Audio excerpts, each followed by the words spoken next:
Welcome to Listen StoryZen and Enjoy Game, where every story pulls you into a world of mystery and leaves you questioning everything you thought was true. The moment the stranger slid a thin envelope onto my table and whispered, "You will need this tonight," I felt something inside me shift, like a door quietly unlocking somewhere deep in my chest. My name is Eleanor Hayes, and for the past year I had been living a life built on silence. Silence after loss, silence after truth. Silence after my husband, Daniel Hayes, died. Every Thursday, I visited the same cafe at the edge of town. It was nothing special: faded wooden walls, the smell of cinnamon and burnt coffee, and windows that overlooked a long, empty road lined with pine trees. But it was quiet. No one asked questions there. No one tried to fix grief with empty words. That afternoon, I wasn't alone. My son Ryan sat across from me, his fingers tapping nervously against the table. Beside him, his wife Vanessa stirred her tea over and over again without taking a single sip. That sound, the soft clink, clink, clink of the spoon against porcelain, it was enough to make my shoulders tighten. "You really should think about selling the land, Eleanor," Vanessa said finally, her tone soft but too careful, too rehearsed. I didn't answer right away. Instead, I looked out the window. The sky hung low and gray, pressing down on everything. The same way it had the day we buried Daniel. "I've lived there for 41 years, I said calmly. "I know how to take care of it." Ryan nodded quickly, too quickly. "We're just worried about you, Mom," he said. "It's a lot for one person now, the taxes, the maintenance. What if something happens?" "What kind of something?" I asked, turning my eyes back to him. He hesitated, and in that hesitation, something cracked. "An accident," he said. The word lingered between us. Accident, that's what they had called Daniel's death. I forced a small smile, but inside, unease began to grow like a shadow stretching across the floor. Vanessa and Ryan exchanged a glance, a quick one. But I saw it. Mothers always do. It was the kind of look that didn't belong in a simple conversation. The kind of look that said, "Not yet, but soon." They stood to pay the bill together, leaning close, whispering in low voices. I stayed seated, folding my napkin slowly, pretending not to notice. That's when she appeared. I didn't see her walk in. I didn't hear the door open. One moment I was alone, the next she was standing beside me. I startled so hard my glass tipped over, water spilling across the table. The woman looked to be in her early 50s. Her hair was pulled tightly back, streaked with gray, her coat heavy and dark despite the warmth inside. But it was her eyes. Her eyes didn't blink. They locked onto mine with a strange intensity, like she had been searching for me for a very long time. "Eleanor Hayes," she said, not a question. A statement. My throat went dry. "Yes," she placed a thin envelope on the table between us. Her fingers trembled slightly as she let go of it. "You will need this tonight," she whispered. My heart began to race. "What is this? Who are—" "Do not open it here," she cut in softly. There was something in her voice, urgency mixed with fear. Before I could ask anything else, she turned and walked away. By the time I stood up, she was gone, vanished into the afternoon crowd like she had never existed. I stared down at the envelope. It looked ordinary, cheap paper. No name written on it, but it felt heavy, wrong. Ryan and Vanessa returned moments later. "Everything okay?" Ryan asked. "Fine," I said quickly, too quickly. Before they could notice, I slipped the envelope into my bag, but my hands wouldn't stop shaking. The drive home felt longer than usual. Ryan talked about property prices. Vanessa mentioned a real estate agent she knew personally. Their voices blended into a dull hum, like background noise I couldn't quite process. All I could think about was the envelope. When they dropped me off at the end of my gravel driveway, they didn't come inside. They used to before. Now they just waved and left. I watched their car disappear down the road, dust rising behind them like something being erased. The house stood at the end of the drive. Old white siding, green trim, the same home Daniel and I had painted together years ago. It had always felt safe. Until that moment. Inside, I locked the door, something I hadn't done regularly since Daniel died. The envelope sat in my bag like it was waiting, watching. I placed it on the kitchen table and sat across from it. Minutes passed, then an hour. The house creaked softly around me. Outside, the sky darkened, shadows stretching across the land. Still, I didn't touch it. Maybe I was afraid, or maybe, deep down, I already knew that opening it would change everything. At exactly 8:47 p.m., I couldn't wait any longer. My fingers slid under the flap. Inside, there were only two things: a small brass key and a folded piece of paper. I opened the note. 4 words. 11:32 p.m. Answer it, that was all. No explanation, no name, just a time. I checked the clock. 8:51 p.m. Almost 3 hours to wait. Time moved strangely after that, too slow, too loud. Every sound in the house felt amplified, the ticking clock, the wind brushing against the windows, the faint creak of wood shifting in the walls. At 9:30, I tried to distract myself. At 10, I gave up. By 11, I turned off every light except the one above the sink. The kitchen was bathed in a dim yellow glow, shadows stretching long and deep. The key sat in front of me, old, worn, heavier than it should have been. I turned it in my fingers, wondering what it opened. And why someone would risk so much to get it to me. 11:31, my heart began to pound. 11:32, my phone rang, the sound shattered the silence. I flinched so hard my chair scraped against the floor, no caller ID, no number, just ringing. I answered. Hello, silence, then breathing slow, controlled, too close. I repeated, my voice barely steady, and then I heard it, a voice I knew better than my own. Eleanor. World stopped. No, that wasn't possible. That voice, it was Daniel. My husband, the man I buried. This isn't funny, I whispered, my throat tightening. Listen to me, the voice said urgently. You don't have much time.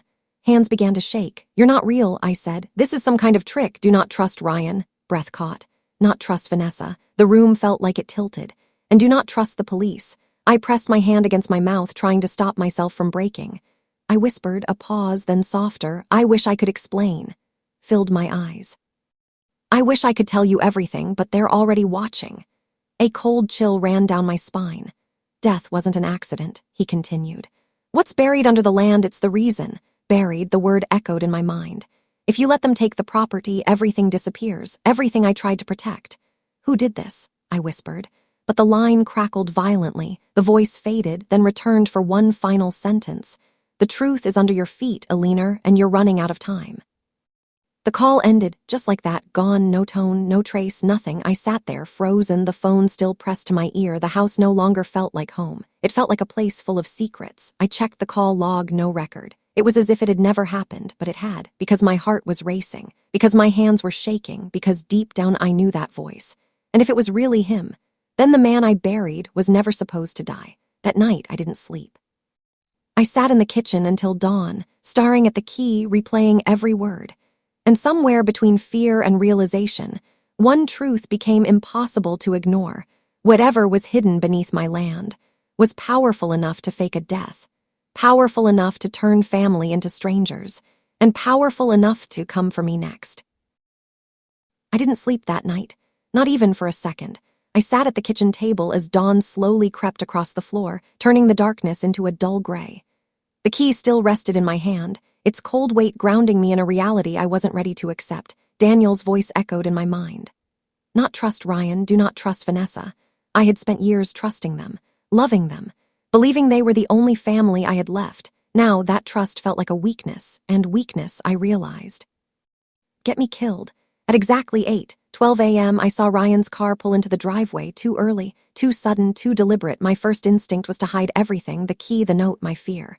But then I stopped myself. If Daniel was right, Ryan already knew more than I did, so instead of hiding, I waited. He walked in without knocking. That alone told me everything had changed. Morning, Mom, he said, holding 2 coffees like nothing was wrong. You look tired. I didn't sleep, I replied calmly. He set the coffee down and sat across from me, his eyes scanning the room, not casually, carefully, like he was checking if something had moved or if something was missing. We need to talk, he said. There it was again, the same tone from the cafe, rehearsed, measured, controlled. About what? I asked. He leaned forward slightly, folding his hands together. Property, of course. The land is becoming a problem, he continued. Financially, legally, even structurally. It's just not safe for you anymore. Safe. I repeated, he nodded. Things happen out there, you're alone. If something went wrong, no one would know. Chest tightened. Like an accident? I asked quietly. For a split second, he froze. It was subtle, but I saw it. Then he forced a smile. Exactly, he said. Before I could respond, the front door opened again. Vanessa. No knock, no hesitation. She stepped inside like she belonged there, like the house was already hers. I hope we're not interrupting, she said, though her tone made it clear she didn't care if she was. You are, I replied. She smiled anyway. I reviewed your accounts last night, she said, pulling out her phone. Just to understand your financial situation. I stared at her. You had no right. As Ryan's wife, I have every right to be concerned, she replied smoothly. And frankly, things don't look good. Ryan shifted slightly but didn't stop her. That hurt more than anything. You're dipping into savings faster than you realize, she continued. Maintaining this property isn't sustainable. Fine, I said firmly. Vanessa tilted her head. Are you? The room went quiet, then she said the word that changed everything, guardianship. I felt something inside me go cold. You want control, I said. It's temporary, Ryan said quickly. Just until things stabilize. No, I said, standing up. You want to take everything. Vanessa sighed, like I was being unreasonable. Eleanor, this doesn't have to be difficult. If you agree to sell, none of this becomes necessary. If I don't? Ryan looked away, Vanessa answered. Then we proceed without your consent. That was the moment I knew this wasn't concern, this wasn't family, this was a plan, and I was the obstacle. Get out, I said. Neither of them moved. I said, get out of my house. Ryan stood slowly. Mom, now. Something in my voice must have convinced him, because without another word, they turned and walked out. Vanessa didn't even look back. Ryan did, just once. And the look on his face, it wasn't guilt, it wasn't sadness, it was calculation. The moment they left, I locked every door, every window, every possible entry point. My heart was racing now, not from fear, but from clarity. Daniel had been right. They weren't trying to protect me, they were trying to remove me. I went straight to Daniel's office, a room I hadn't entered since his death. The air inside felt heavy, untouched, like time had stopped. His desk sat exactly as he left it, neat, organized, controlled, just like him. I opened the filing cabinet. At first, everything looked normal: bills, insurance papers, tax documents. But something felt off, so I looked closer. And that's when I noticed it, the order. Some files had been moved, not randomly, deliberately, like someone had rearranged them to hide something or to guide someone. Guide me. My hands began to shake as I searched deeper. Behind the property deed, I found a thin folder. Inside were bank statements I had never seen before, cash withdrawals, small amounts spread over months, always under the limit that would raise suspicion. My breath caught. Daniel hated cash. He believed in records, proof. If he was withdrawing money like this, he was hiding something. At the bottom of the drawer, I found a folded piece of paper, my name written across it in his handwriting. My chest tightened as I opened it. Eleanor, if you are reading this, it means I couldn't stop them. Do not trust anyone who pushes you to sell the land. The truth is buried, and it was the only thing keeping you safe, buried. Again, my hands trembled as I stepped back. Everything was connecting now, the call, the warning, Ryan's behavior, Vanessa's pressure. It wasn't about money, it was about what was under the land. My phone vibrated suddenly. I flinched. Unknown number, a message. You're doing the right thing. My heart stopped. Do not confront them. Another message appeared. They are already watching. I slowly turned my head toward the window. The trees stood still, silent. But for the first time in 41 years, the land didn't feel like mine anymore. It felt like something was hiding inside it, watching, waiting. That afternoon, a truck drove past the end of my driveway, slow, too slow. It didn't stop. But an hour later, it came back. That's when I understood I wasn't just in danger, I was already inside it. At 7:46 p.m., my phone rang again. Different number. I hesitated. Then answered. You're alone, don't hang up, a man said quietly. Who is this? I asked. Friend of your husband. Heart skipped. Name is Grant Mercer. And if you want to survive this, you need to listen carefully. I didn't speak, I didn't move, because deep down I already knew this was just the beginning. Grant's voice lowered. Your husband didn't die the way they told you. Grip tightened on the phone. I know, I whispered. A pause, then, good. That means we don't have to waste time. Heart started pounding again. What's under the land? I asked. Silence, then one sentence, the kind that changes everything. There's something buried out there that powerful people would kill to keep hidden. I closed my eyes, and for the first time I realized something terrifying. This wasn't just about my family, this was bigger, much bigger. Your son found it first, Grant continued. My breath caught. Once he did, there was no going back. Line went quiet, but the damage was done. Because now I understood the truth, not just the danger, not just the betrayal, but the real nightmare. The thing buried under my land didn't just destroy my husband, it changed my son. And whatever it wasn't done yet. I didn't realize my hands were shaking until the phone slipped slightly against my ear. Say it again, I whispered. On the other end, Grant Mercer didn't hesitate. Your son found it first. The words echoed inside me like a crack in glass spreading too fast to stop. I said immediately, You're wrong. Even as I said it, I knew he wasn't, because suddenly memories began to surface. Small things, unnoticed things, Ryan staying out late, strange trucks in the distance. Daniel locking the barn at night, something he had never done before. At the time, I thought it was stress. Now I understood it was fear. What exactly did he find? I asked, forcing my voice to stay steady. Grant took a slow breath. There's an underground system beneath your property. Old, hidden, part natural, part man-made. It connects to tunnels that were never officially recorded. Heart began to pound again. Tunnels, I repeated. He said. And your land sits directly above one of the main access points. I felt the room spin slightly. All those years, all those quiet nights, and beneath my feet, something had always been there. Discovered the entrance about 3 years ago, Grant continued. At first, it was curiosity, exploration, but then he realized what it could be used for. Throat went dry. For what? Grant didn't answer immediately, and that silence told me everything. Illegal operations, he said finally. Transport. Storage, things that needed to disappear without a trace. I pressed my hand against the table to steady myself. I whispered. Ryan wouldn't. He already did. The words hit harder than anything before because this wasn't suspicion anymore, this was confirmation. Your husband found out, Grant continued. At first, he thought it was outsiders, smugglers using the land without permission. But then he started noticing patterns, connections. I closed my eyes, Daniel's late nights, the dirt on his clothes. Way he stopped telling me everything. He confronted Ryan, Grant said, my eyes snapped open. What happened? A pause, promised to stop. Chest tightened. I asked, and he lied. Silence that followed felt suffocating because in that moment I saw my son clearly for the first time, not as the boy I raised, but as the man he had become. It got bigger after that, Grant said. More people involved, more money, more risk. Your husband realized he couldn't control it anymore. So what did he do? Asked. He started collecting evidence. Breath-caught photos, documents, the hidden folder. Daniel hadn't just suspected something, he had been building a case. He was planning to expose everything, Grant continued. Quietly, carefully, but someone found out. I already knew who. Ryan, I said. Grant didn't confirm it. He didn't need to. The memory hit me suddenly. The night Daniel came home late, his hands shaking slightly as he washed them at the sink. I had asked him what was wrong. He smiled. Said he was just tired, but now I remembered the look in his eyes, not exhaustion, fear. What happened the night he died? I asked. My voice barely sounded like mine anymore. Grant's answer came slowly. He didn't drown. Grip tightened. He was forced off the road. His car didn't lose control, it was pushed. A sharp pain shot through my chest. I whispered. I was following him, Grant said quietly.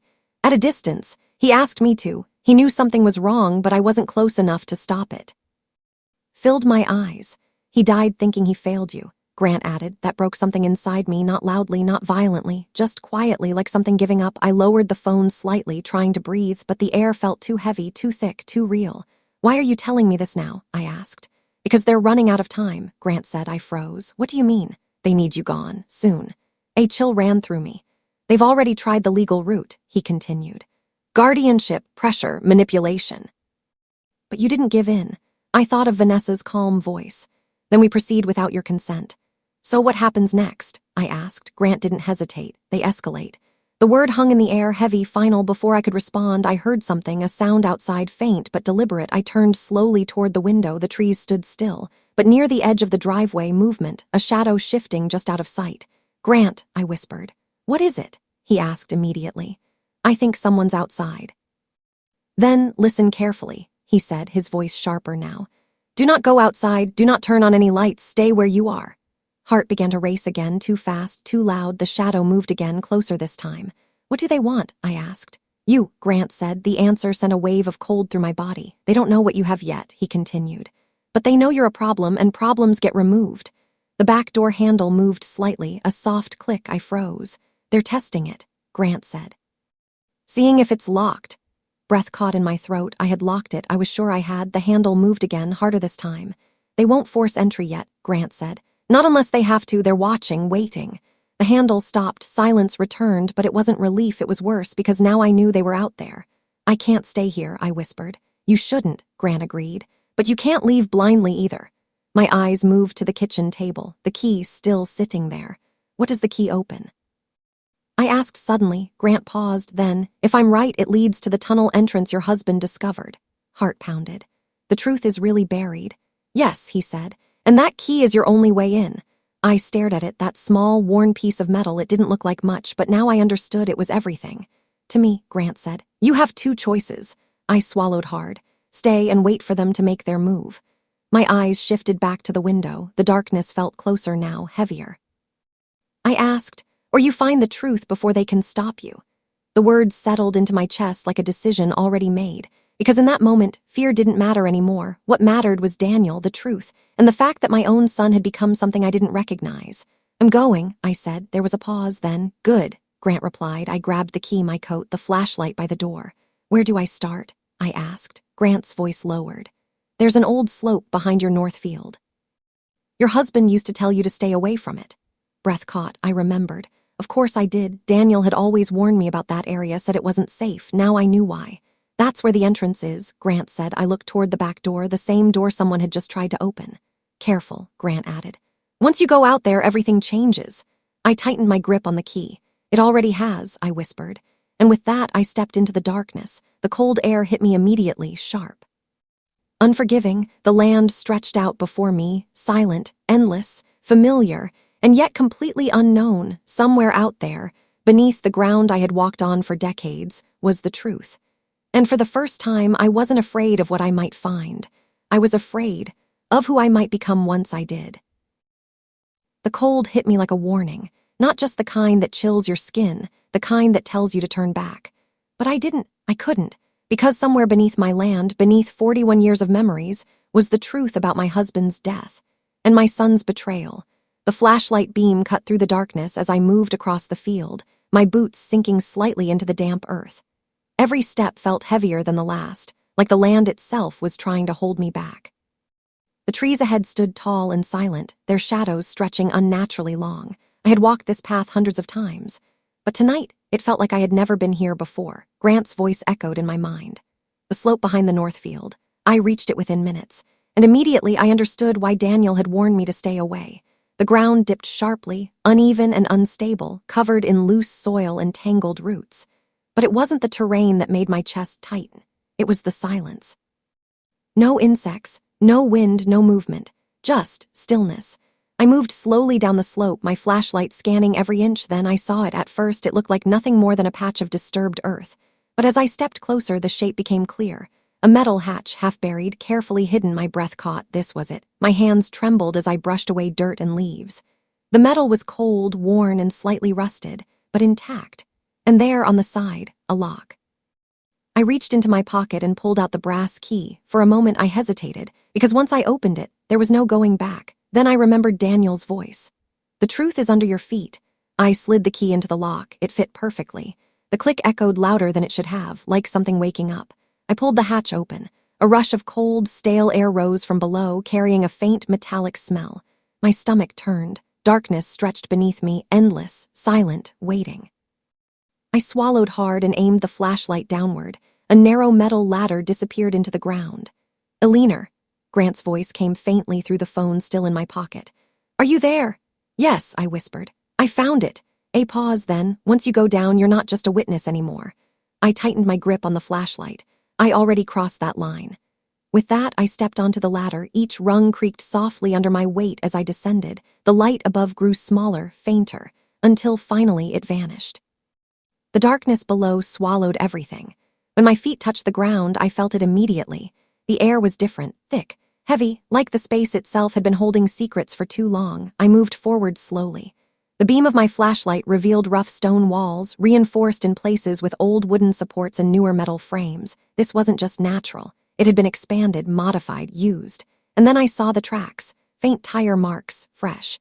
My heart started pounding again.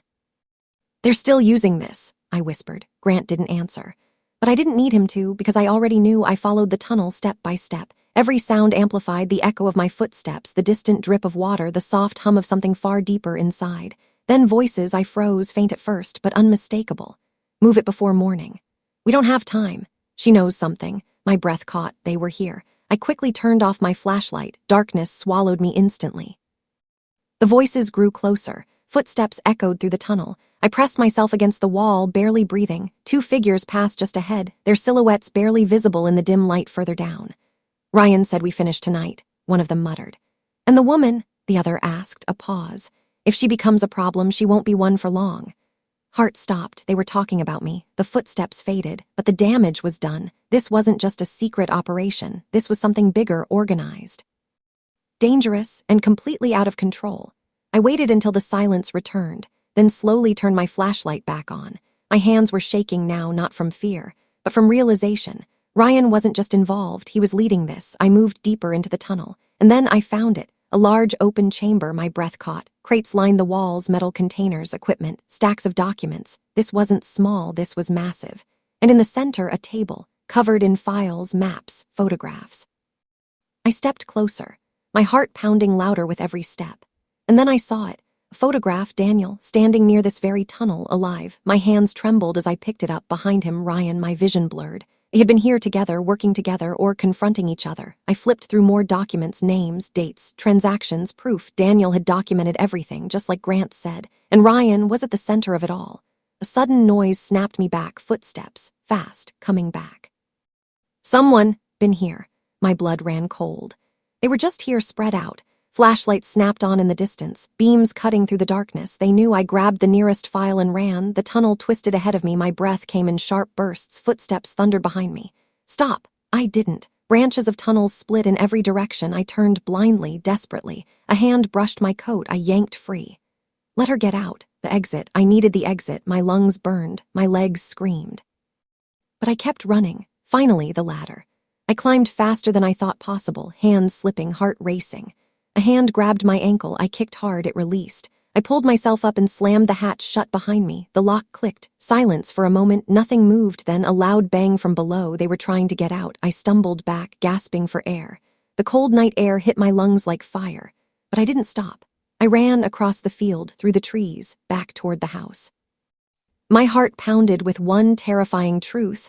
I wasn't just uncovering the secret anymore. I was part of it. And now, they weren't just watching me, they were hunting me. I didn't stop running until I reached the house. My lungs burned, my legs trembled. My heart felt like it might tear itself apart inside my chest. But I was alive, barely, but alive. I slammed the door behind me and locked it, my hands shaking so badly I almost dropped the key. The silence inside the house felt unnatural, too still, too quiet, like it was waiting for something or someone. They know, I whispered to myself. The words echoed in the empty kitchen. They know I saw everything. Phone buzzed in my pocket. I flinched again before pulling it out. Grant, tell me you're safe, he said the second I answered. I'm in the house, I said, struggling to breathe evenly. But they were down there, they saw me, they're coming. A pause, then listen carefully, he said, his tone sharper than ever. You don't have much time now. I saw everything, I said quickly. The tunnels, the crates, the documents, Ryan is involved in all of it. I know, Grant replied. You knew, I snapped. He said calmly. But I needed you to see it yourself. Otherwise, you wouldn't believe what comes next. My grip tightened on the phone. What comes next? I asked. A long pause, then, the truth about how your husband died. The room seemed to close in around me. I already know, I said quietly. He was killed. No, Grant said, my breath caught. He was executed. The word hit harder than anything before, not an accident, not even a confrontation gone wrong, executed. Ryan didn't mean to kill him at first, Grant continued. He thought he could scare him, push him into silence, but your husband refused to back down. Filled my eyes. Daniel wouldn't have stopped, I whispered. Grant agreed. He wouldn't. I sank into the chair, my strength fading. What changed? I asked. Vanessa. Name sent a chill through me. She was never just Ryan's wife, Grant said. She's the one who expanded the operation, connected it to bigger networks, bigger money. Stomach turned. When your husband became a threat, she made the decision. I closed my eyes. No, she convinced Ryan it was the only way, Grant continued. That if he didn't act, they would both lose everything. Everything, I whispered. Or lose control. Grant didn't answer because he didn't have to. The truth settled into place. Ryan hadn't just been involved. He had been manipulated, guided, pushed. But in the end, he still made the choice. They forced Daniel off the road, Grant said quietly. Ryan was driving the second vehicle. World shattered. I whispered again. He didn't pull him out, Grant added. He didn't try to save him. Filled the room, heavy, unforgiving, because that was the moment everything changed. Not when Daniel died, not when I got the envelope, but now, because now I knew the full truth and there was no going back. What do I do? I asked. Grant's answer came immediately. We end this. I looked up. My reflection stared back at me from the dark window. It didn't look like me anymore, I asked. Giving them what they want. Heart skipped. The container your husband left, Grant said. The evidence, they don't know how much you've seen, but they know you took something. I thought back to the tunnel, the files, the photograph. They'll come for it, I said. Yes, Grant replied. And that's exactly what we need. A plan began forming in my mind, dangerous, risky, but necessary. We set a trap, I said, Grant's voice lowered. Exactly. Hands stopped shaking. Not because I wasn't afraid, but because something else had taken its place, resolve. They took my husband, I said quietly. And now, Grant replied, we make sure they don't take anything else. The plan was simple, too simple. I sent the message from my phone to Ryan, I know everything, come alone tonight if you want what I found. The reply came almost instantly, where I stared at the screen for a long moment, then typed, home. Night fell slowly, heavy, like the world itself was holding its breath. I sat at the kitchen table, the same place where everything had begun. The lights were dim, the house was silent. But this time I wasn't afraid, because I wasn't alone. Grant was outside, waiting, watching, and not just him. This time we were ready. At exactly 10:14 p.m., a car pulled into the driveway, then another. So much for come alone. I stood up slowly, my heart steady now. A knock echoed through the house, 3 times, slow, deliberate, just like before. Mom, Ryan's voice called from the other side. I walked to the door, opened it, and there he was, my son. But something was different. The softness was gone, the hesitation, the warmth, all replaced by something cold, controlled. Vanessa stood beside him, silent, watching, and behind them, a man I didn't recognize. You shouldn't have done this, Vanessa said calmly. I met her gaze. You shouldn't have killed him. For the first time, her expression cracked. Ryan stepped forward. Please, just give us what you took. I tilted my head slightly. What? I asked. Silence. Then Vanessa stepped closer. Or this becomes much more complicated. I smiled faintly. Too late for that. Ryan's eyes narrowed. You don't understand what you're dealing with, he said. I replied softly. You don't understand what you've become. The words hit him, I saw it. Just for a second, the boy I raised came back, then it disappeared. Last chance, Vanessa said coldly. I stepped back. Come inside. As they crossed the threshold, everything changed. The moment Ryan, Vanessa, and the man behind them stepped inside my house, the trap closed, lights exploded on from every corner. Move. Voices thundered through the room, doors burst open. Footsteps rushed in, Ryan froze, Vanessa turned sharply, her calm finally cracking. The man behind them reached into his jacket, but he didn't get far. Hands where we can see them. Within seconds, the room filled with agents, weapons drawn, controlled, precise. Grant stepped in last, calm, focused. Watching everything unfold exactly as planned, Ryan slowly raised his hands. His face had gone pale. He whispered. Vanessa didn't speak, she didn't beg, she didn't panic, she calculated. But this time there was nowhere left to go. The agents moved quickly, cuffs clicked, metal against skin. Final, Ryan dropped to his knees. I didn't mean for it to happen, he said, his voice breaking. I swear I didn't. Save it, Grant said coldly. Vanessa finally spoke. You think this ends anything? She said, her voice sharp again. You have no idea how deep this goes. Stepped closer. Deep enough, he said quietly, for all of you to disappear for a very long time.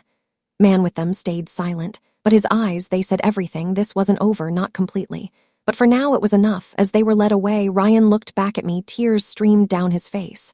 Please, I didn't move, didn't speak, because in that moment I realized something I never thought I would. I didn't recognize him anymore. Not as my son, just as a stranger who made a choice, and now he would live with it. The house felt different after they were gone, not peaceful, not yet, but lighter, like something heavy had finally been lifted. I sat down slowly at the kitchen table, the same table where this all began. Grant stood across from me. It's over, he said. I looked at him. Pause then, for now. The days that followed blurred together, investigations, statements. People walking my land with equipment and maps.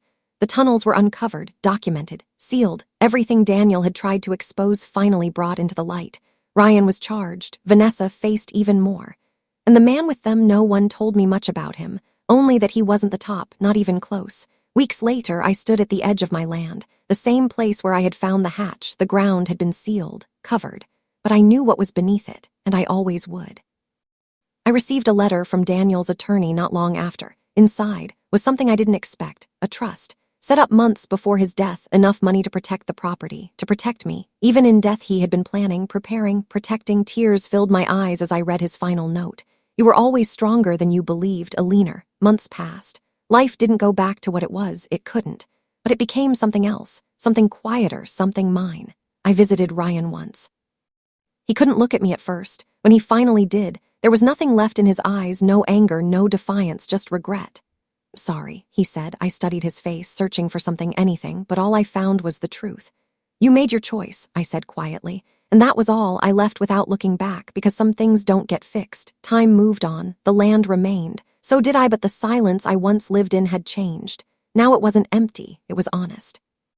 And then one evening, everything shifted again. It started with a phone call, unknown number. I almost didn't answer, but something told me I should. I said silence, then breathing slow, controlled, familiar. My heart stopped. I whispered, then the voice came. Eleanor, I dropped the phone. It couldn't be, it wasn't possible. Daniel was dead. I saw the body, I buried him, and yet the voice came again, clearer this time, closer. I told you, it said softly. The truth was buried. Hands began to shake uncontrollably. Who is this? I whispered. A pause, then, the wrong question. The line went dead. I stood there in the silence, the same silence I thought I had escaped. But now it felt different, heavier, more dangerous. Because one terrifying thought refused to leave my mind. If Daniel really died that night, then who was calling me now? And suddenly, the ending I thought I had reached felt like just the beginning.